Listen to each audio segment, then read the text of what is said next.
Shamaa harka-fuunii hordoftootaa fi kabajamtoota milkeessitoota kan biyya keessaa fi kan biyya alaa jirtan nageenyi hojii jaalalaa kabajaa bakkuma jirtanitti simbira naaf haa ga'u isiniin jedhaa akkam jirtu nagaa keessanii ani nagaa kootii galata waaqayyo isinillee baga nagaa fayyaa taatanii isiniin jechuu jaaladha.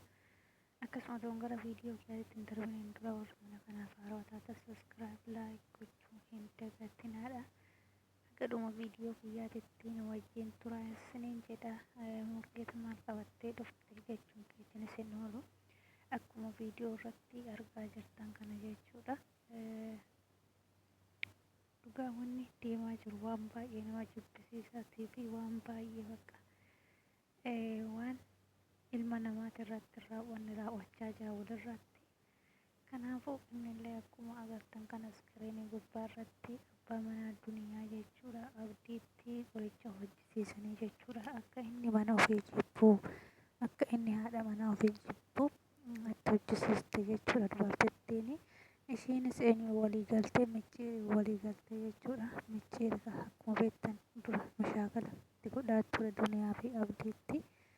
Innaa sanuma keessaa abdiinii fi micciiris walitti araaramanii amma akka walitti araaramanii innis dhugaa dubbatee abdiitti dubartittii wayii dhuftee gisee hidhaana bira jiru isaanii qoricha itti gootee deemtee jedhee viidiyoo isaa keessatti dubbate jechuudha. Kan dubbate duniyaan yoo natti araaramte anaaf wal taanee nama sanillee asan baasaa.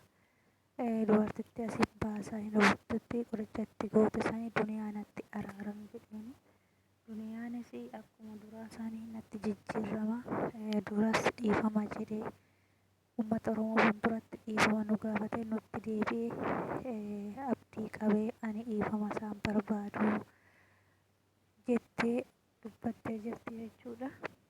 Innaa maaltu jireenya namaa keessa seensisee kan isa hojjisiise? Jireenya namaa keessa jireenya namaa diiguu maaltu barbaachise? Maaliif qorichatti hojjisiisanii akka inni ishii jibbee dubartii biraa fuudhuu haadha ijoollee isaati? Maaltu barbaachise? Wal lolan akka namaa wal lolanii araaramanii.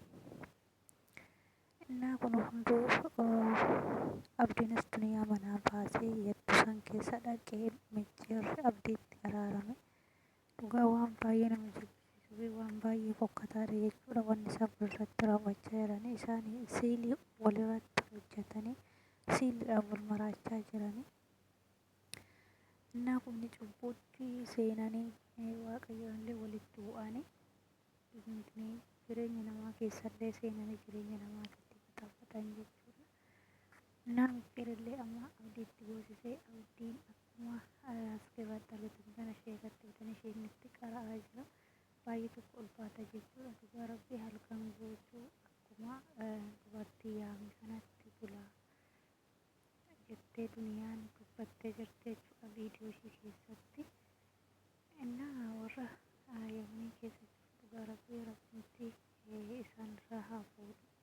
Qiyyamaraan guutamanii qoricha walitti hojjisiisuu malee waan biraa hin beekanii jireenya walii diiguu malee kun immoo gaarii miti. Kaayyoo biyyaa baaniif kaayyoo keessan galmaan gaachuu ijoollee ofii guddifachuu odoo beekanii akkasii garuu isaan ofumaaf warratti qabsaa'anii akka nama diina irratti qabsaa'utti irratti qabsaa'anii qoricha hojjisiisanii jireenya namaa addaan diiganii dubartii qabanii akka barbaadan godhanii dhiira qabanii akka barbaadan godhanii akka waan diina qabanii jechuudha. Garuu Oromoo irratti diina ta'e akka diina irratti qabsaa'uun kun waan baay'ee nama jibbisiisuu fi waan baay'ee ulfaataadha jechuudha.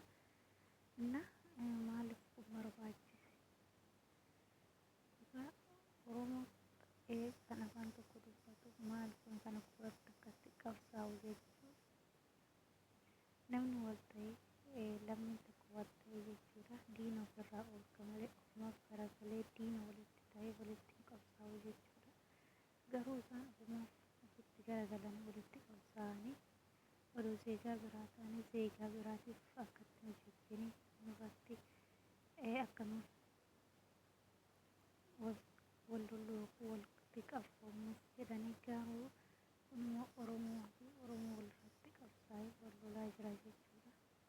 baay'ee nama jibbisiisu waan baay'ee fokkataadha jechuudha.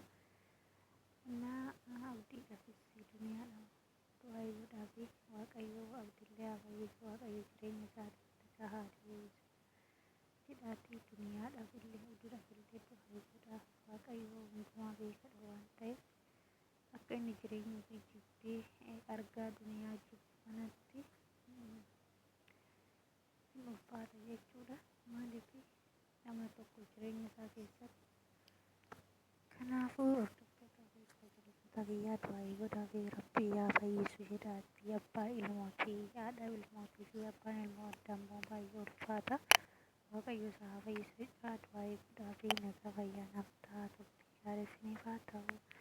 Aga viidiyoo biraatti walitti deebinutti galatooma viidiyoo kan laayik sheer gochuu hin dagatinaa isiniin jedhaa turtii gaarii isiniif haa ta'u.